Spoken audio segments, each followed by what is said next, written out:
दोस्तों, आप में से बहुत सारे लोग ब्रेकअप हो जाने के बाद अपने एक्स पार्टनर से फ्रेंडशिप रखने का सोचते हैं। फ्रेंडशिप रखने का इसलिए सोचते हैं क्योंकि उन्हें लगता है कि ब्रेकअप हो जाने के बाद अगर फ्रेंडशिप हम रखेंगे तो इसी बहाने बात होती रहेगी, और बात होती रहेगी तो आप जितना बुरा फ़ील कर रहे हो, इतना बुरा नहीं फ़ील करोगे। क्योंकि एक्स पार्टनर जा रहा हो, उसे रिलेशनशिप में नहीं रहना होता है, उसे रिलेशनशिप रखना ही नहीं होता है। चाहे आप उसको जितना समझा लो, चाहे उसको जितनी स्कीम बता दो, लेकिन उस इंसान को रुकना नहीं होता है। बहुत ज़्यादा इस बारे में बात होती है तो झगड़े होते हैं। झगड़े होने के बाद आपको ब्लॉक करने तक की नौबत आ जाती है।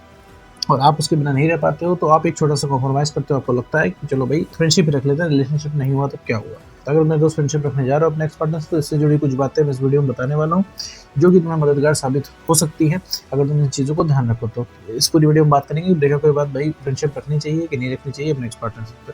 तो चलिए बिना वक़्त गवाए इस वीडियो को शुरू करते हैं। देखो मेरे दोस्त, अगर तुम्हारा कोई रिलेशनशिप था, इसमें तुम्हारा ब्रेकअप हो चुका है। तो ब्रेकअप हो जाने के बाद एकदम पार्टनर ने ठान ली कि वो रुकेगा नहीं तुम्हारे जीवन में, उसे जाना है, वो जा रहा है, वो चला ही जाएगा, ठीक है? तुम चाहे जितना रोकोगे, रोकने के नाम पे तुम क्या करोगे? उस इंसान को रोकोगे कि भैया रुक जाओ, हम कॉम्प्रोमाइज़ कर लेंगे, रुक जाओ, हम तुम्हारे हिसाब से रह लेंगे, रुक जाओ, तुम जितना कहोगे हम उतना कर लेंगे, ठीक है? जो तुमसे बन पड़ता है तुम उसको समझाते हो, तुम उसको दिखाते हो तुम कितना प्यार कर रहे हो, तुम एक स्कीम लेके आते हो कि भैया देखो तुम्हें इतना प्यार करते हैं, तुम्हारे लिए चाँद तारे तोड़ के लेके आएँगे, तुम जितने कदम बोलोगे उतने कदम हम चलेंगे, सब कुछ तुम करने को तैयार होते हो, ठीक है? लेकिन उस इंसान को तो फ़िलहाल के लिए जाना होता है। उस इंसान को खुशी इस चीज़ में दिख रही होती है कि तुमसे कैसे वो रिलेशनशिप ख़त्म कर दे। फिर ऐसे केस में वो इंसान तुमको ऑफ़र करता है फ्रेंडशिप, और ऐसे केस में तुमको लगता है कि हाँ, कि देखें ज़रा फ्रेंडशिप में एटलीस्ट फ्रेंडशिप इसकी एक्सेप्ट कर लेते हैं, क्योंकि भैया फ्रेंडशिप रहेगी तो वही बात होती रहेगी, भई 5, 10, 15 मिनट बात होती रहेगी। तो आपका भी काम हल्का-फुल्का चल जाएगा, ऐसा आपको लग रहा है। एक चीज़ समझ लो मेरे दोस्त, अगर तुम अपने एक्स पार्टनर से फ्रेंडशिप रखने जा रहे हो, तो ये फ्रेंडशिप ज़्यादा टाइम तक चलने वाली नहीं है। ये चलने वाली क्यों नहीं है, मैं बताता हूँ। सबसे पहले है कि अगर उस इंसान से तुम फ्रेंडशिप रखोगे, तुम्हारी एक्सपेक्टेशन तुम्हारी एकदम रिलेशनशिप वाली है। तुम उस इंसान से एज़ अ फ्रेंड बात नहीं कर पाओगे। तुम्हें लगता है तुम अभी कर ले जाओगे क्योंकि 5-10 मिनट वो इंसान बात कर लेगा, तुम्हें रिलैक्स पड़ेगा, नहीं। 5-10 मिनट बात करने से रिलैक्स नहीं पड़ता, रिलैक्स पड़ता है तुम्हें तुम्हारे मन की बातें करने पे। और वो इंसान तुम्हारे मन की बात नहीं करेगा। तुम्हारे दिल पे एकदम चोट लग जाएगी जब वो इंसान तुमको एज़ अ फ्रेंड रिप्रेज़ेंट करेगा। फ़ोन पे 5-10 मिनट बात हो रही होगी, वो तुम्हारे मन की बात नहीं बोलेगा, तुम्हारा मूड ख़राब होने लगेगा। भई अभी तक क्या है, उसके मुँह से तुम्हें वही चीज़ें सुननी है जो तुम सुनना चाहते हो। उसके मुँह से तुम्हें सुनना है कि भैया हाँ, ठीक है, रिलेशनशिप में आ जाएँगे, तुम इतना परेशान मत हो। लेकिन वो इंसान नहीं बोलता है, जितना नहीं बोलता है उतना तुम्हारा और पूछने का मन करता है।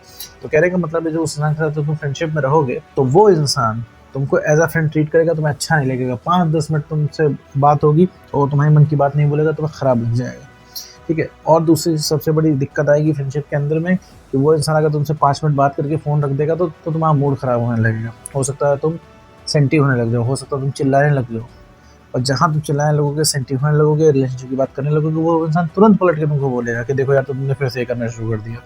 और वो इंसान अंत में थोड़ा-सा भी परेशान होगा तो ब्लॉक करके निकल जाएगा, और वो ब्लॉक करके तो चला जाएगा, उसको कुछ नहीं होगा, लेकिन तुम रात भर सोच-सोच कर तुम दिमाग खराब कर लोगे, ठीक है? और अगर मान लो कि वो किसी और को डेट करने लग गया, तब क्या करोगे मेरे दोस्त? मान लो तुम फ्रेंडशिप में हो, बात कर रहे हो, और वो इंसान किसी को डेट करने लग गया, और तुम्हारी तुम्हारी चलती हुई कॉल में अगर उसके नए वाले पार्टनर का फ़ोन आने लग जाए, और वो इंसान बोले कि रखो, मुझे बात करनी है, मेरे नए वाले पार्टनर का फ़ोन आ रहा है, तो क्या ये चीज़ तुम बर्दाश्त कर पाओगे मेरे दोस्त? नहीं कर पाओगे मेरे दोस्त। तुम्हारा तुरंत मूड खराब हो जाएगा, तुरंत तुम सवाल जवाब करने लग जाओगे, देखो तुम मुझे क्यों छोड़ के गए? जब तुम्हें वापस रिलेशनशिप में आना ही था तो मेरे साथ आ जाते, मेरे साथ क्यों नहीं हो? ये है, वो है। इवन तुम दिखाओगे कि तुम कितना ज़्यादा प्यार करते हो, नया वाला पार्टनर कितना कम प्यार करता है, लेकिन फिर भी उस इंसान को कोई फ़र्क नहीं पड़ेगा। ये सारी प्रैक्टिकल चीज़ें हैं जो कि तुम फेस करने वाले हो जब अपने एक्स पार्टनर के साथ तुम फ्रेंडशिप में रहोगे। और तीसरी सबसे बड़ी चीज़ ये है कि भई वो इंसान अगर मान लो उसने बात करने से मना कर दिया, तो तुम क्या करोगे? हो सकता है तुम्हें लगता है कि तुम बहस कर ले जाओगे, नहीं, नहीं, नहीं, हमारी फ्रेंडशिप का वादा हुआ था कि हम लोग फ्रेंड बन के रहेंगे और बात करते रहेंगे, तुम ऐसे कैसे छोड़ के जा सकते हो?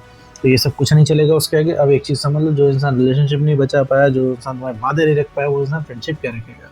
रिलेशनशिप में तो एक बार तुम लड़ भी सकते हो कि तुम्हारा हक है, तुम्हारे वादे तोड़े। फ्रेंडशिप में क्या लड़ोगे? वो उस इंसान ने बोल दिया, देखो भैया, नए वाले पार्टनर को नहीं पसंद है बात करना हमारा तुमसे, और हम बात नहीं कर पाएँगे कल से। क्या कर लोगे मेरे दोस्त? कुछ नहीं कर पाओगे। मान लो वो इंसान जो है एज़ अ फ्रेंड ही है, डेली तुमको कॉल ना करे, तुम क्या कर लोगे? तुम कोई उसके ऊपर तुम्हारा बस नहीं चलेगा, क्योंकि फ्रेंड है, फ्रेंड को तो हम ज़बरदस्ती कहते तो है नहीं कि भई हमें कॉल करो, हमें कॉल करो, हमें वक़्त दो। मान लो वो इंसान कहीं बाहर गया है, 3, 4, 5 दिन, 8 दिन कह देगा हम कॉल ही नहीं करेंगे, क्या कर लोगे? तुम प्रेशर नहीं बना पाओगे उस इंसान के ऊपर कि वो तुम्हें कॉल करे। बात प्रेशर बनाने की नहीं है, बात जब अगले इंसान का मन नहीं होगा तो तुम्हें भी बात करने का मन नहीं हो पाएगा, क्योंकि तुम्हें उसके मुँह से कुछ वर्ड सुनने हैं जो कि वो इंसान नहीं बोल रहा है। तुम्हारे फेवर में बातें सुननी है, वो इंसान नहीं बोल रहा है, इसीलिए तुम बार-बार पूछ रहे हो। तुम 1 कॉल करते हो, उसको नहीं उठाता, तुम 10 कॉल कर जाते हो, 10 नहीं उठाते, तुम 100 कॉल कर जाते हो। क्यों? उसके कॉल की आज वैल्यू है, क्योंकि उसकी कॉल आज लग नहीं रही है। उसके बाद की वैल्यू है क्योंकि उससे आज बात तुम्हारी हो नहीं पा रही है। और चौथा सबसे बड़ा नुकसान है अपने एक्स पार्टनर के साथ फ्रेंड्स रहने का, कि आपके कॉन्फिडेंस की धज्जियाँ उड़ती रहती हैं लगातार रेगुलर बेसिस पे। आपकी सेल्फ रिस्पेक्ट एकदम खत्म हो जाती है। खत्म क्यों होती है? कि भैया उस इंसान ने आपको सता रखा है और आप उसके साथ फ्रेंड हो, आप उससे बातें कर रहे हो, ठीक है? तो ये चीज़ कहीं भी जस्टिफाइड नहीं है, ये सिर्फ आप अपना बुरा कर रहे हो। वो इंसान तो फिर भी मस्त है, और उस इंसान को कभी तुम्हारी गलती का एहसास नहीं होगा कि और तुम अगर उसके सामने पड़े रहे। तुम अगर उस इंसान के सामने अपने आप को नीडी दिखाओगे जब तक, तब तक उस इंसान को कभी भी रियलाइज़ नहीं होगा कि उसने खोया क्या है। तो भैया सबसे पहले कनेक्शन कट करो और अपने अंदर बेटरमेंट करो। बेटरमेंट करने का मतलब है भैया, जैसे रिलेशनशिप की शुरुआत में थे वैसे ही बन जाओ। कोई बहुत ज़्यादा तुम्हें कद्दू में तीर नहीं मारना है। रिलेशनशिप की शुरुआत में जिस टाइप के थे उसी टाइप के बन जाओ। कहने का मतलब है कि उस समय तुम्हारा कॉन्फिडेंस हाई था, तुम इतना उस इंसान के पीछे नहीं भागते थे, तुम्हारी कुछ वैल्यू थी, तुम्हारी कुछ सेल्फ रिस्पेक्ट थी, वही चीज़ तुमको मेंटेन करनी है। वही चीज़ एट द एंड मैटर करती है मेरे दोस्त। तो अपने एक्स पार्टनर के साथ रिलेशनशिप में रहना कोई भी अच्छा आइडिया नहीं है। अपने एक्स पार्टनर के साथ रिलेशनशिप में रहते हैं तो आपके कॉन्फिडेंस की धज्जियाँ उड़ती रहती है। आपको कॉन्फिडेंस ज़मीन में आ जाता है एकदम, और आप कभी भी अपने आप को कॉन्फिडेंट फील नहीं कर पाते हो। हमेशा लगता है कि ये सामने वाला सुपीरियर है, और हमेशा आपको ये लगता रहेगा आपको उसकी ज़रूरत है। जितनी ज़रूरत आपको उसकी है उतनी ही उसको भी आपकी है, लेकिन आप कभी इस चीज़ को रियलाइज़ नहीं होने देते हो। तो कनेक्शन कट करो मेरे दोस्त, अपने ऊपर वर्क करो, अपना कॉन्फिडेंस बढ़ाओ, सेल्फ रिस्पेक्ट को गेन करो और इमोशनली स्टेबल बनो। तो कोई सबसे पहले जो कोई रीअट्रैक्ट होगा वो होगा तुम्हारा एक्स पार्टनर। तो उम्मीद करता हूँ दोस्तों आपको वीडियो समझ में आएगा। तो आज की वीडियो में इतना ही।